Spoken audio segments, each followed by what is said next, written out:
वज़ीर आज़म शहबाज शरीफ की सदारत हेठ क़ौमी सलामती कमेटी जो अहम इजलास वफ़ाक़ी वज़ीर फ़ौजी सरबराह सिंध ऐं KP जा वॾा वज़ीर शरीक। हसास इदारनि जे सरबराहनि पारां क़ौमी सलामती ते ब्रीफिंग।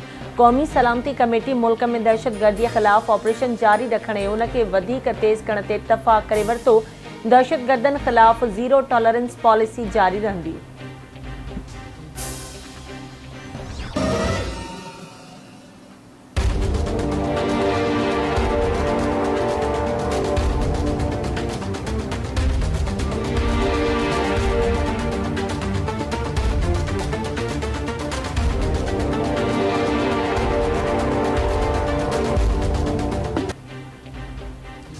सिक्योरिटी फोर्सेस कलदम बलोच नेशनल आर्मी के बानी ऐं इंतहाई घुरबल दहशतगर्द गुलज़ार इमाम के गिरफ्तार करे वरितो। ISPR मूजिब सिक्योरिटी फोर्सेस इंटेलिजेंस ऑपरेशन में हाई वैल्यू टारगेट गुलज़ार इमाम इरफान उर्फ शम्बे के गिरफ्तार कयो। बलोच नेशनल आर्मी पंजकोर ऐं नौशगी में कानून लागू कंदड़ इदारनि ते हमलनि में मुलविस आहे। गुलज़ार इमाम 2018 ताईं बलोच रिपब्लिकन आर्मी में बरामदाग भुगती जो नायब रहियो। गुलज़ार इमाम के मुकम्मल रिथाबंदी तहत एक कामयाब ऑपरेशन बाद गिरफ्तार कयो वियो।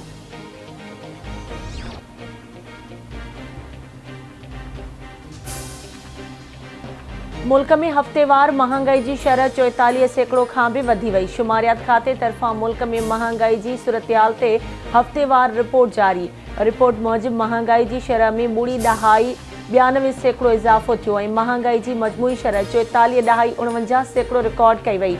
अटे, खंडु, कुकड़, पटाटा, दाल, चांवर, खीर, ॾही आना महांगा थी विया। टमाटनि ऐं बसरनि जी क़ीमतुनि में लाॻ। सुप्रीम कोर्ट के इलेक्शन बाबत फैसले ते अॻूणे सदर आसिफ अली ज़रदारी पीपल्स पार्टी जो अहम मुशावरती इजलास तलब करे वरितो। इजलास शाम 4 वॻे ज़रदारी हाउस इस्लामाबाद में थींदो। इजलास में चूंडुनि बाबत अहम मुशावरत थींदी।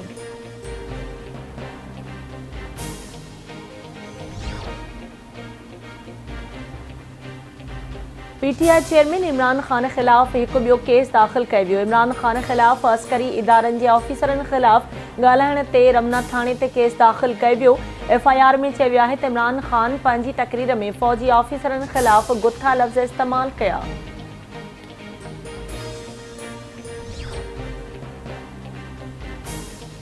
Chief secretary Sindh doctor Mohammad Suhail Rajput की सदारत हेठ लैंड रिजर्वेशन कमेटी जो इजलास।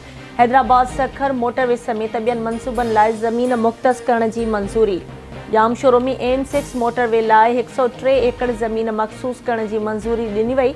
मटियारी हैदराबाद में भी मोटरवे लाइ ज़मीन मुख़्तस कई वई। थरपारकर में कैम्ब्रिज स्कूल की तामीर लाइ 5 एकड़ ज़मीन मुख़्तस करण की पिण मंजूरी ॾिनी वई। चीफ सेक्रेटरी पारां समूरनि खातनि के मनसूबा वक़्त ते मुकम्मल करण की हिदायत।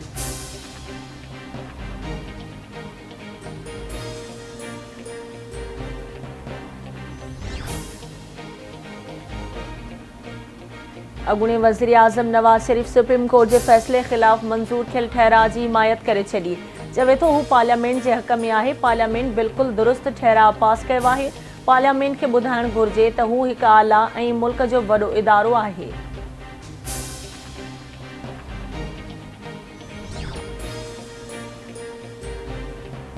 पंजाब असेंबली जा नामज़दगी कागज़ वापस वठण जा इतला दुरुस्त नाहिनि। हुकूमत में शामिल जमायतूं मुल्क में हिक ई वक्त चूंडूं चाहिनि थियूं। सुध समावारी वफ़ाक़ी वज़ीर मरियम औरंगज़ेब जो ट्वीट चवे थी परॾेही एजेंट फितने फसाद ऐं वाच चोरी कंदड़ जो ॼमी मुक़ाबिलो कयो वेंदो।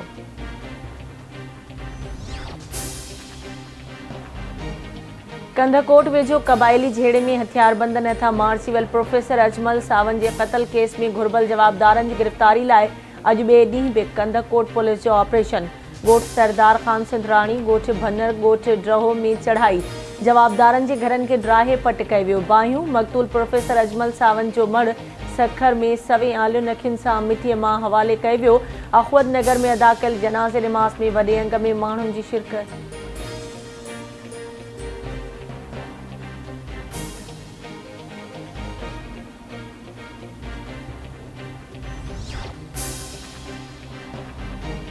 PP चेयरमैन बिलावल भुट्टो ज़रदारी पारां प्रोफेसर अजमल सावन के कत्ल की मज़म्मत।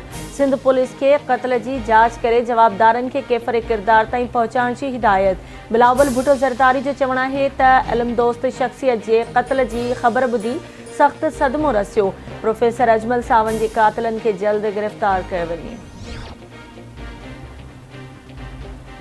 कंदाकोट वेझो कबायली तकरार में क़त्ल थियल प्रोफेसर अजमल सावन के क़त्ल ख़िलाफ़ सिंध के मुख़्तलिफ़ शहरन में एहतजाजी मुज़ाहिरा ऐं धरना। कंदाकोट, गौसपुर, वारह, डहरकी, खैरपुर, खानपुर महर, ठकराठू ऐं ॿियनि शहरन में सियासी समाजी धुरियुनि तरफ़ां एहतजाजी मुज़ाहिरा। कातिलन के गिरफ्तार करे कैफर किरदार ताईं पहुंचाइण जो मुतालबो।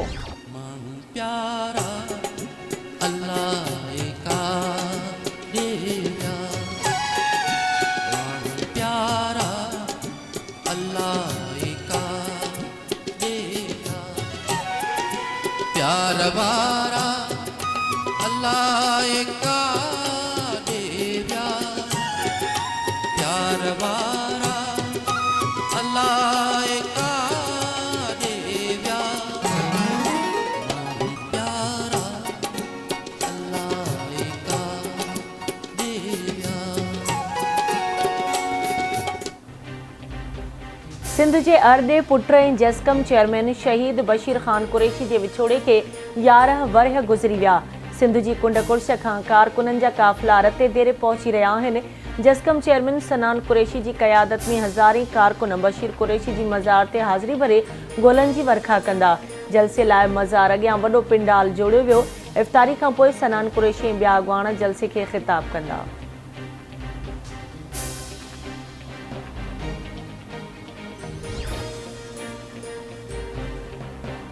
घोड़ाबारी वेझो वर शहर में बारड़ो सिमनाले में बुढ़ी फौत थी वियो। बारड़ो उज़ैब भट्टी रांदि खेॾण लाइ निकितो, लाश सिमनाले मां हथायो। फौती जो लाश घर पहुचण ते कोहराम मची वियो।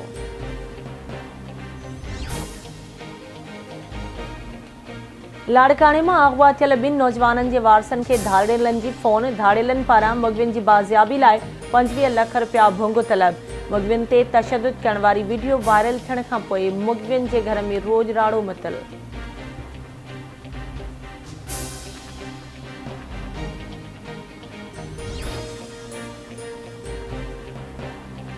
लकी गुलाम शाह में 5 ॾींहं अॻु अगवा थी वियल नौजवान शमीर पठान बाज़ियाब न थी सघियो।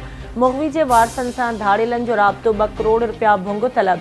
मुग़वी के वारसनि जो सिम शाख वटि क़ौमी शाहराह ते एहतजाजी धरणो टायरनि के ॿाहिरि।